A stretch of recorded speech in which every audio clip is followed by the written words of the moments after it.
Welcome to Pratap classes. दोस्तों, Pratap classes के YouTube channel पर आपका हार्दिक स्वागत है। तो आज हम फिर से चर्चा करेंगे पीटेट एग्जाम 2023 के लिए। मॉडल पेपर हमारा 10 नंबर आ चुका है, जिसमें आपको टॉप 50 एमसीक्यू जो है जिस प्रकार परीक्षा में आएंगे हूबहू उसी प्रकार के प्रश्न आपको दिए जा रहे हैं, जिसमें India GK, Rajasthan current affairs, India current affairs और वर्ल्ड जीके, साइंस के क्वेश्चन आपको देखने को मिलेंगे और पॉलिटी के। ठीक है, तो आज हम बात करते हैं अगले हमारे मॉडल पेपर नंबर 10 की। तो डेली हमारे साथ जुड़ने के लिए हमारे चैनल को सब्सक्राइब कर लीजिए और बेल आइकन दबाइए ताकि आपके पास डेली नोटिफिकेशन मॉडल पेपर का पहुंच पाए। तो वीडियो अच्छा लगे तो वीडियो को लाइक कर देना और शेयर कर देना। देखिए, पहले प्रश्न की बात करते हैं हम।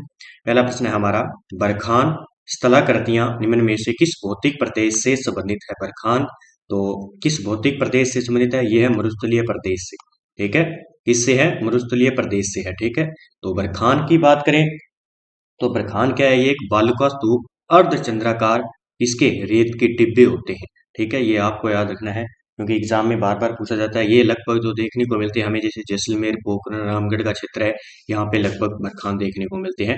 तो ये भौतिक प्रदेश कौन सा हो जाएगा? हमारा मरुस्थलीय प्रदेश हो जाएगा। एक आता है हमारा हमादा या हमाद, पूछा जाता है। हमाद क्या होता है? पूरा जो होता है, जो संपूर्ण पथरीला क्षेत्र जैसे जैसलमेर, तो उसे कहते हैं हमाद कहते हैं। ये भी आपको याद रखने हैं। और दोहरे किसे कहते हैं स्थानीय भाषा में? तो रेत के बड़े बड़े बालू का स्तूपों को ही क्या कहते हैं? दोहरे कहते हैं। ठीक है, तो ये आपको याद रखना है। एक आता है इर्ग, शब्दावली पूछी जाती है इर्ग। तो ये क्या होता है? ये होता है संपूर्ण रेतीला मरुस्थल, इसे कहते हैं इर्ग। तो अगले प्रश्न की बात करते हैं, अरावली की दूसरी सबसे ऊंची चोटी कौन सी है? तो सबसे ऊंची चोटी कौन सी दूसरी अरावली पर्वतमाला की? वो हो जाएगी शेरगढ़। शेरगढ़ चोटी दूसरी सबसे ऊंची चोटी हो जाएगी। और अगर आपसे पूछ ले सबसे ऊंची चोटी कौन सी हो जाएगी, ये हो जाएगी हमारी गुरु शिखर, यानी 1722 मीटर। और शेरगढ़ चोटी की ऊंचाई कितनी है? तो 1597 मीटर। कितनी है? 1597 मीटर। एक दिया हुआ है अचलगढ़ चोटी, तो इसकी ऊंचाई कितनी है? इसकी ऊंचाई है 1380 मीटर। ये आपको याद रखना है। और तारागढ़ की बात करेंगे तो अजमेर में इसकी जो ऊंचाई है वो 870 मीटर है। तो दूसरा सबसे ऊंचा कौन सा हो जाएगा? शेरगढ़ हो जाएगा। और पहला कौन सा हो जाएगा? गुरु शिखर हो जाएगा। ठीक है, आगे बात करते हैं। देखिए, चित्तौड़गढ़ का किला जिस पठार पर निर्मित है वह है। तो चित्तौड़गढ़ का किला, ठीक है, ये कौन से पठार पर स्थित है? ये है मेसा के पठार पे। कहाँ पे? मेसा के पठार पर स्थित है। कौन सा? चित्तौड़गढ़ का किला। ये आपको याद रखना है। अगर आपसे पूछ ले घोराट का पठार किन के बीच में है? तो ये है कुंभलगढ़ और गोमुंदा के बीच में। कुंभलगढ़ और गोमुंदा के बीच में कौन सा पठार है? कुंभलगढ़ और गोमुंदा, तो इन दोनों के बीच में कौन सा है? घोराट का पठार है। ये आपको याद रखना है। लसाड़िया का पठार कहाँ पे है? तो ये है, ये पूछा क्या जाता है कि जैसमंद झील के पूर्व में स्थित कौन सा पठार है? तो वो लसाड़िया का पठार पूछा जाता है। ये कहाँ पे है? उदयपुर के अंदर है। लसाड़िया का पठार उदयपुर में जयसमंद झील के पूर्व में स्थित है। ये एग्जाम में पूछा जाता है। ठीक है, तो ये आपको याद रखना है क्योंकि यहाँ से एक रिलेटेड जो है क्वेश्चन पूछा जाता है। और मेसा के पठार पे तो चित्तौड़गढ़ दुर्ग है। ठीक है, चित्तौड़गढ़ दुर्ग कौन से है? अगर आपसे पूछ ले कांकनवाड़ी का पठार, कांकनवाड़ी का पठार कहाँ पे है? तो ये है अलवर के अंदर। अगर आपसे पूछ ले क्रासका का पठार कहाँ पे है? क्रासका का, तो ये भी कहाँ पे है? अलवर के अंदर है। तो ये सभी पठार आपको याद रखना है।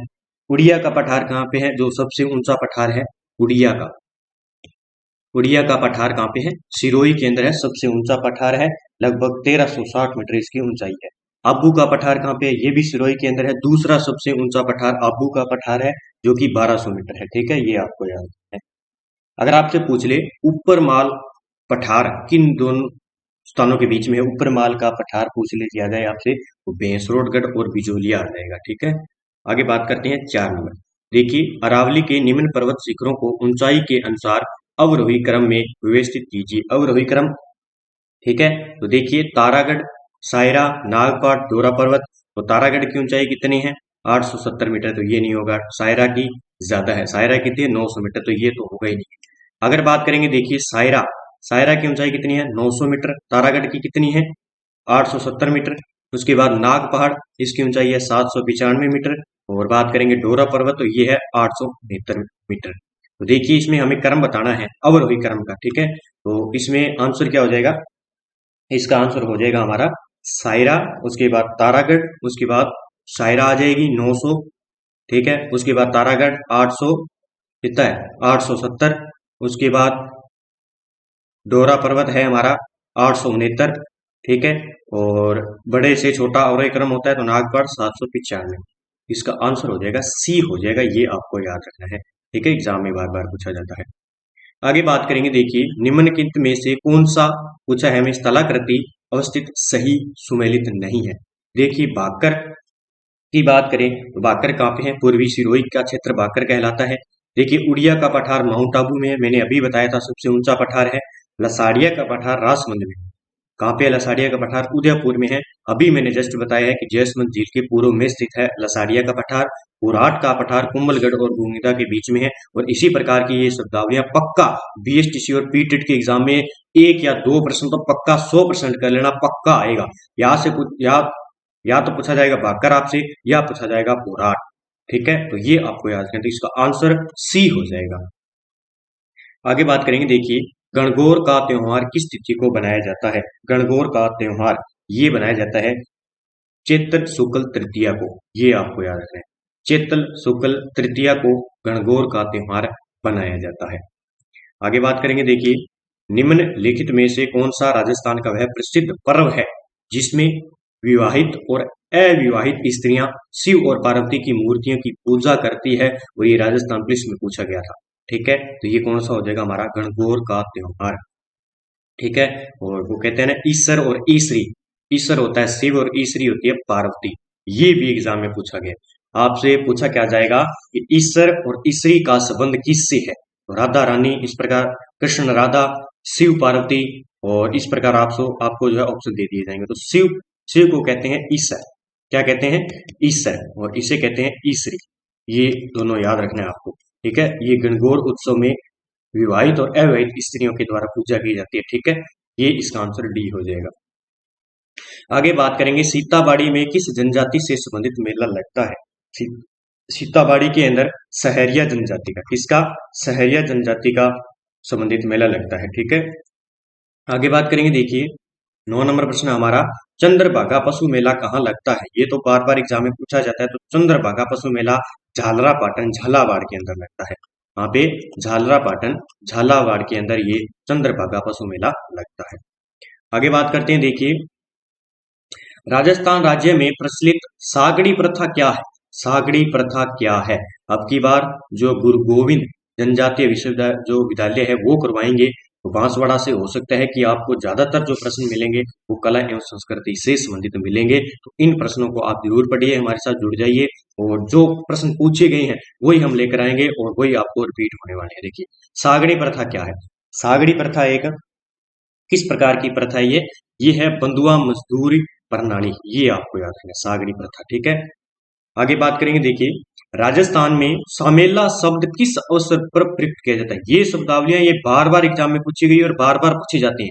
ये सामेला जो शब्द है वो किस अवसर पर यानी उपयुक्त किया जाता है। तो ये किया जाता है विवाह के समय किया जाता है। इस सामेला का आपको याद रखना है। सामेला विवाह के देखो मृत्यु के समय नहीं होता है, ये होता है विवाह के समय, ठीक है। आगे बात करेंगे, देखिए शिला देवी का मंदिर किस किले में अवस्थित है। शिला देवी का जो मंदिर है वो है आमेर के किले में, और आमेर का किला कहाँ पे है, जयपुर के अंदर है, ये आपको याद रखना है। शिला देवी का मंदिर कहाँ पे है, आमेर जयपुर के अंदर है। आगे बात करेंगे, देखिए निम्नलिखित में से कौन सा लोक देवता सांपों से भी संबंधित है। सांपों से संबंधित है, ये कौन से हो जाएंगे, गोगा जी। गोगा जी जिन्हें क्या कहते हैं, जहार पीर के नाम से जाना जाता है। जहार पीर के नाम से जाना जाता है, और इनका जन्म होता है ददरेवा। ददरेवा कहाँ पे स्थान है, चूरू के अंदर इनका जन्म होता है, ये आपको याद रखना है। इनकी माता का नाम था बाछल, तो गोगा जी आपको याद रखना है, ठीक है। आगे बात करेंगे, देखिए वृहद राजस्थान का राज प्रमुख किसे नियुक्त किया गया था। वृहद राजस्थान का राज प्रमुख किसे नियुक्त किया गया था, ये किया गया था महाराजा सवाई मान सिंह को वृहद राजस्थान का जो है राज प्रमुख नियुक्त किया गया। तो कौन था, सवाई मान सिंह, और इसका प्रधानमंत्री था हीरालाल शास्त्री। आगे बात करेंगे, देखिए निम्न में से कौन सा युग्म गलत है। देखिए प्रजामंडल दिए हुए हैं और नेता दिए हुए हैं। देखिए कोटा के पंडित नैनूराम शर्मा थे, ये सही है। बूंदी के कौन थे? चुन्नीलाल शर्मा, ये गलत है। बांसवाड़ा के भूपेंद्र नाथ त्रिवेदी, ये सही है। और प्रतापगढ़ के थे अमृतलाल पायक। तो देखिए इसमें प्रतापगढ़ के अंदर जो बात कर रहे थे हम, अमृतलाल, और इनके साथ कौन थे? चुन्नीलाल। ये चुन्नीलाल बूंदी के नहीं है, ये प्रतापगढ़ के हैं। तो यहाँ पे जो बूंदी के थे वो प्रजामंडल कौन थे? बूंदी के थे कांतिलाल। कौन थे? कांतिलाल चौथानी। कांतिलाल चौथानी क्या थे? बूंदी के जो प्रजामंडल थे। और इस प्रजामंडल की स्थापना कब होती है? बूंदी प्रजामंडल की, तो 1931 के अंदर। कब? 1931 के अंदर। और बांसवाड़ा और प्रतापगढ़ की बात करें तो इसकी प्रजामंडल की स्थापना प्रतापगढ़ की, तो इसकी थी 1945 में। ठीक है, अमृतलाल और चुन्नीलाल। और बांसवाड़ा की बात करेंगे तो प्रजामंडल आंदोलन तो बांसवाड़ा की हुई थी 1943 के अंदर। ठीक है, भूपेंद्र नाथ और इनके साथ थे हरिदेव जोशी और कोटा नैनूराम शर्मा। आगे बात करेंगे, देखिए राजस्थान राज्य महिला आयोग के संबंध में कौन सा या कौन से कथन सत्य है? तो राज्य महिला आयोग से संबंधित एक प्रश्न पक्का पूछा जाता है। आयोग के अध्यक्ष व सदस्यों की नियुक्ति राज्यपाल करता है, ये कथन। और राज्य आयोग का गठन 15 मई 1999 को हुआ था, ये कथन सही है। यह गैर संवैधानिक व परामर्शकारी निकाय है, ये भी कथन क्या है? सही है। आगे देखते हैं,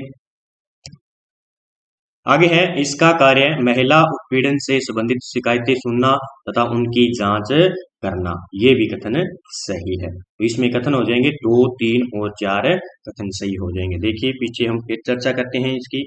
तो इसकी देखिए, आयोग के अध्यक्ष व सदस्यों की नियुक्ति कौन करता है? राज्यपाल नहीं करता है। कौन करेगा? तो ये करेगा राज्य सरकार यानी मुख्यमंत्री। कौन करता है? राज्य सरकार यानी मुख्यमंत्री, सीएम इसकी क्या है? नियुक्ति करता है। इस राज्य महिला आयोग के संबंध में देखिए, ये तो एक तो गठन की याद रखने के 15 मई 1999 को, ये याद रखना है। इनका कार्यकाल कितना होता है? जो कार्यकाल है इसका, तो ये 3 वर्ष का होता है। कितना? 3 वर्ष कार्यकाल होता है। और त्याग पत्र किसको देते हैं? ये राज्य सरकार को ही देती है। ठीक है।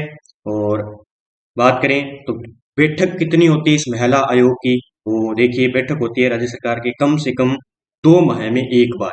कितनी? 2 माह के अंदर एक बार इसकी बैठक होती है, ये आपको याद रखना है। और पद से कौन हटा सकता है इस राज्य महिला आयोग के अध्यक्ष को या सदस्य को? कौन? राज्य सरकार ही हटाएगी। ठीक है, ये भी आपको याद रखना है इतना। एक अध्यक्ष और 4 सदस्य इसके अंदर होते हैं। ठीक है, ये एग्जाम में यहां से प्रश्न ठीक पूछ सकता है। तो इसका आंसर मैंने आपको बता दिया है, कौन सा हो जाएगा? इसका आंसर हो जाएगा वह नंबर, इसका आंसर हो जाएगा। ठीक है, आगे बात करते हैं। देखिए अगला है, राजस्थान में केंद्रीय भेड़ एवं ऊन शोध संस्थान कहाँ पर स्थापित है? केंद्रीय भेड़ एवं ऊन शोध संस्थान कहाँ पे स्थापित है? ये है अविक्का नगर। ये अविक्का नगर स्थान कहाँ पे है? टोंक के अंदर है। कहाँ पे? टोंक के अंदर है। ये आपको याद रखना और ये पक्का एग्जाम में छपेगा, देख लेना। अगला देखिए, राजस्थान में केंद्रीय भेड़ एवं ऊन शोध संस्थान, ये वापिस आ गया, तो अविक्का नगर टोंक हो जाएगा। अगर बात करते हैं, देखिए 19 नंबर फिर आ गया वापिस, तो मिस प्रिंटिंग हो गई यहाँ पे। आगे बात करते हैं, देखिए काजरी अवस्थित है। काजरी कहाँ पे अवस्थित है? काजरी की बात करेंगे तो काजरी कहाँ पे स्थित है? ये है जोधपुर के अंदर। कहाँ पे है? जोधपुर के अंदर। जालौर में नहीं, जोधपुर के अंदर है काजरी। ठीक है, ये आपको याद रखना है। आगे बात करेंगे, भारत में सबसे पहले सूर्यास्त कहाँ पे होता है? भारत में सबसे पहले सूर्यास्त कहाँ पे होता है?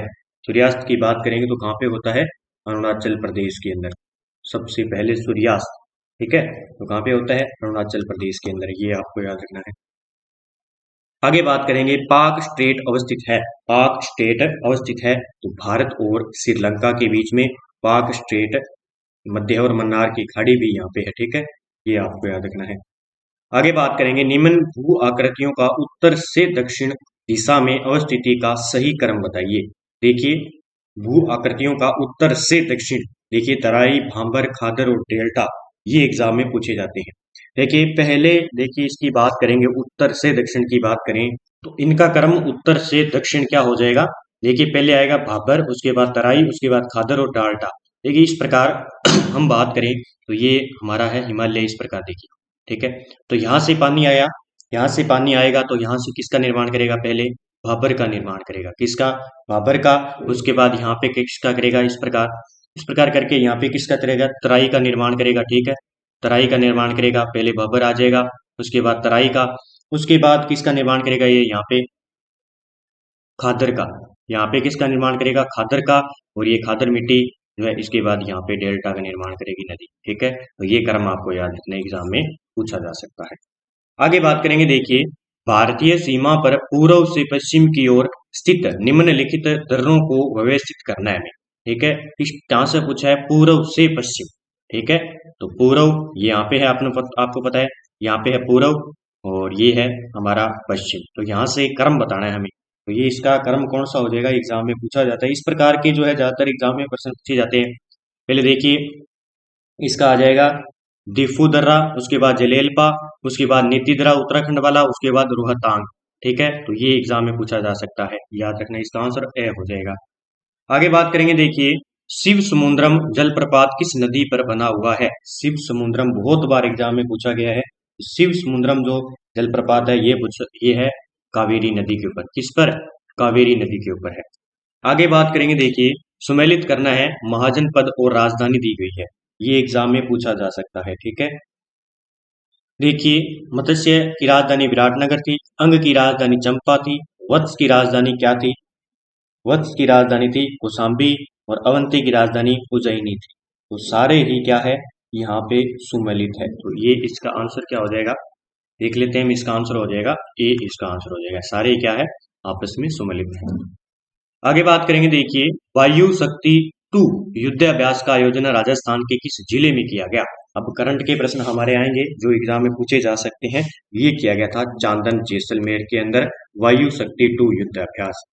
आगे बात करते हैं, देखिए वज्र प्रहार सैनिक युद्धाभ्यास राजस्थान के किस जिले में हुआ। वज्र प्रहार ये हुआ था बीकानेर के अंदर। कहाँ पे, बीकानेर के अंदर। आगे बात करेंगे, देखिए भोपाल में 5वें खेलो इंडिया यूथ गेम्स में राजस्थान के लव कुमार ने किस खेल में स्वर्ण पदक जीता। तो देखिए राजस्थान के है लव कुमार, इन्होंने स्वर्ण पदक जीता था साइकिलिंग के अंदर। किसमें, साइकिलिंग के अंदर, और भोपाल में हुई थी अब की बार 5वां खेलो यूथ गेम का संस्करण हुआ था, जिसमें राजस्थान 10वें पदक पर रहा था, 48 पदकों के साथ 10वें स्थान पर रहा था। ठीक है, ये आपको याद रखना है। आगे बात करेंगे, देखिए भारतीय वुशु संघ की ओर से आयोजित 6वीं फेडरेशन कप पुरुष महिला वुशु प्रतियोगिता में कौन सा राज्य चैंपियनशिप रहा था। तो हमारा राजस्थान राज्य इसमें चैंपियनशिप रहा था। आगे बात करेंगे, G20 शिखर सम्मेलन की दूसरी बैठक 2 से 4 फरवरी 2023 तक राजस्थान के किस जिले में की गई। ये भी बहुत ही इंपॉर्टेंट क्वेश्चन है। तो राजस्थान के किस जिले में की गई, ये की गई थी जोधपुर के अंदर। कहाँ पे, जोधपुर के अंदर। आगे बात करेंगे, देखिए शिल्प ग्राम उत्सव उदयपुर में दिलीप कुमार भट्ट को कोमल कोठारी स्मृति लाइफ टाइम अचीवमेंट पुरस्कार 2022 प्रदान किया गया। यह किस कला के कलाकार हैं, कौन से, दिलीप कुमार भट्ट, ये है इसके तमाशा के। ठीक है, और तमाशा कहाँ का प्रसिद्ध है, भरतपुर का।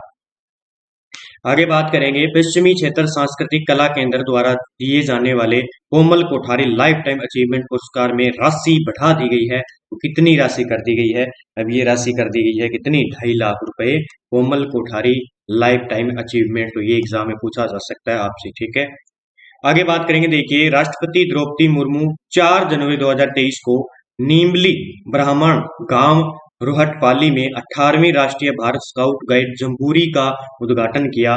जम्बूरी का डिजाइन किसने तैयार किया था, ये रीट में पूछा गया जम्बूरी का। ठीक है, तो ये कहाँ पे बनाएंगे, रोहटपाली के अंदर।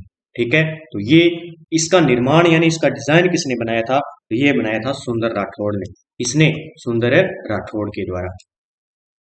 आगे बात करेंगे, वर्ष 2025 तक किस राज्य को देश का पहला हरित राज्य बनाने का लक्ष्य रखा गया है। बहुत ही बढ़िया, अच्छा क्वेश्चन है। तो हिमाचल प्रदेश को 2025 तक, ठीक है, क्या पहला हरित राज्य बनाने का लक्ष्य रखा है। आगे बात करेंगे, देखिए प्रधानमंत्री नरेंद्र मोदी ने 3 जनवरी 2023 को कौन सी भारतीय विज्ञान कांग्रेस का उद्घाटन किया है। विज्ञान कांग्रेस से संबंधित पक्का जो एग्जाम में प्रश्न पूछा जाता है। अब की बार 108वीं भारतीय विज्ञान कांग्रेस का उद्घाटन किया गया था, किसके द्वारा, प्रधानमंत्री नरेंद्र मोदी द्वारा 3 जनवरी 2023 को। आगे बात करते हैं, हाल ही में किस खिलाड़ी ने अपने करियर का 92वां टूर खिताब अपने नाम किया है। ये भी गजब का प्रश्न है, पक्का एग्जाम में छपेगा। तो कौन सा? नोवाक जोकोविच। ये कहाँ के है? सर्बिया के खिलाड़ी है नोवाक जोकोविच, जिन्होंने अपने हाल ही में करियर का कौन सा 92वां टूर खिताब अपने नाम किया है। आगे बात करेंगे, देखिए अफ्रीका भारत का संयुक्त सैन्य अभ्यास प्रशिक्षण अभ्यास यानी एफ इंडेक्स 2023 के दूसरे संस्करण का आयोजन 16 से 29 मार्च 2023 को कहाँ किया गया? इस सैन्य अभ्यास से रिलेटेड पीटेड के एग्जाम में आपको एक या दो प्रश्न पक्के देखने को मिलेंगे। तो ये कहाँ पे किया गया?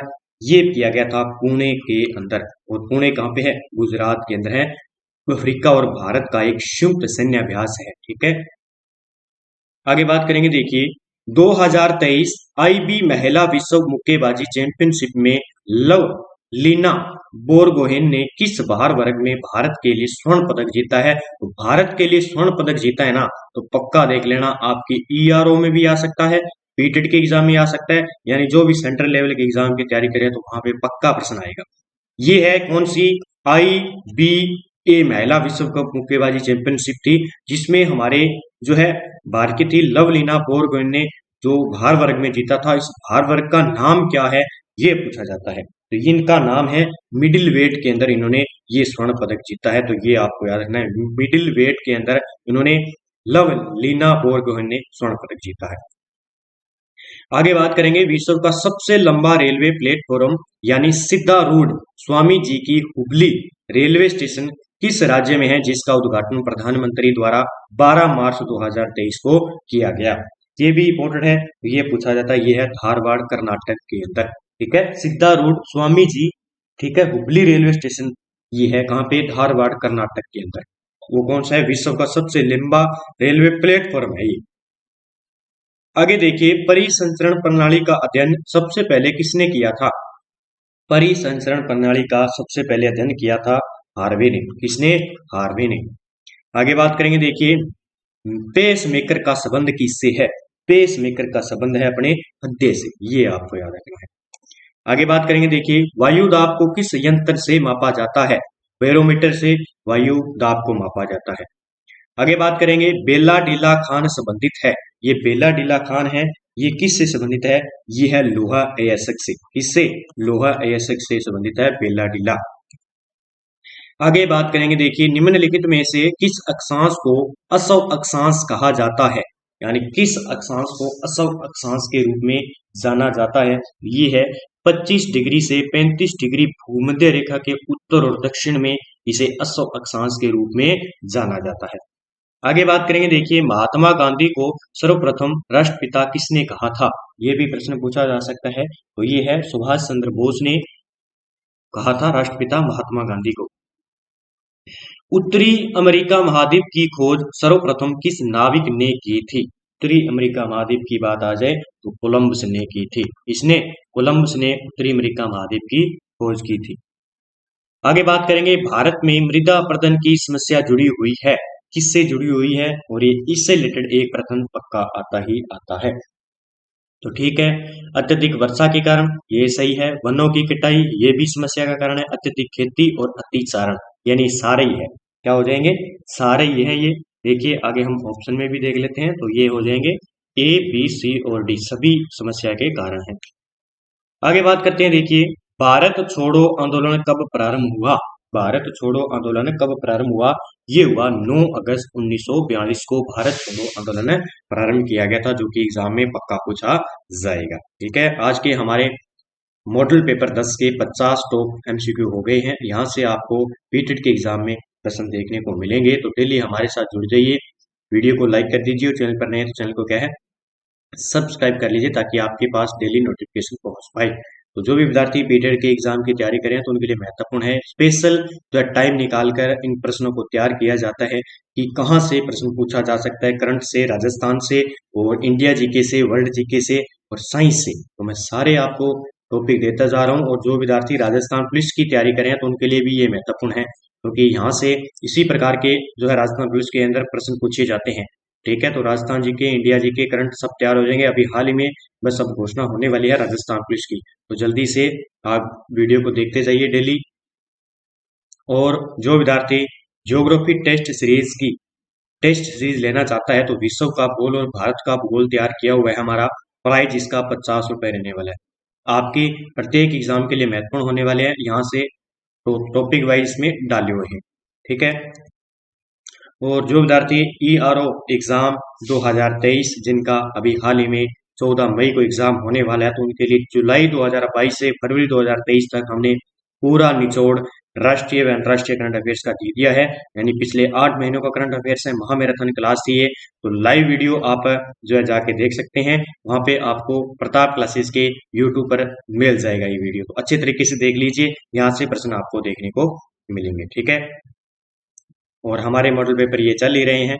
और जो विद्यार्थी ऑल एग्जाम 2023 की तैयारी करें, यानी जैसे जो विद्यार्थी CET ग्रेजुएट लेवल की और CET सीनियर सेकेंडरी लेवल की तैयारी लग चुके हैं, तो उनके लिए महत्वपूर्ण हो सकती है ये इंडिया और वर्ल्ड करंट अफेयर्स। क्योंकि पिछली बार आपने देखे होंगे यहाँ से राजस्थान के करंट और इंडिया करंट अफेयर्स हमारे प्रताप क्लासेस और नानक क्लासेस से एक भी प्रश्न बाहर नहीं गया है।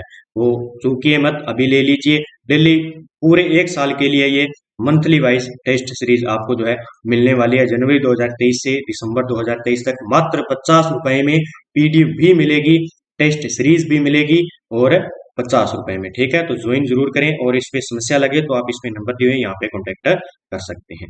तो ठीक है। सभी विद्यार्थी वीडियो को लाइक कर दीजिए, शेयर कर दीजिए और डेली हमारे मॉडल पेपर के साथ जुड़ जाइए। तो जय हिंद, जय भारत दोस्तों।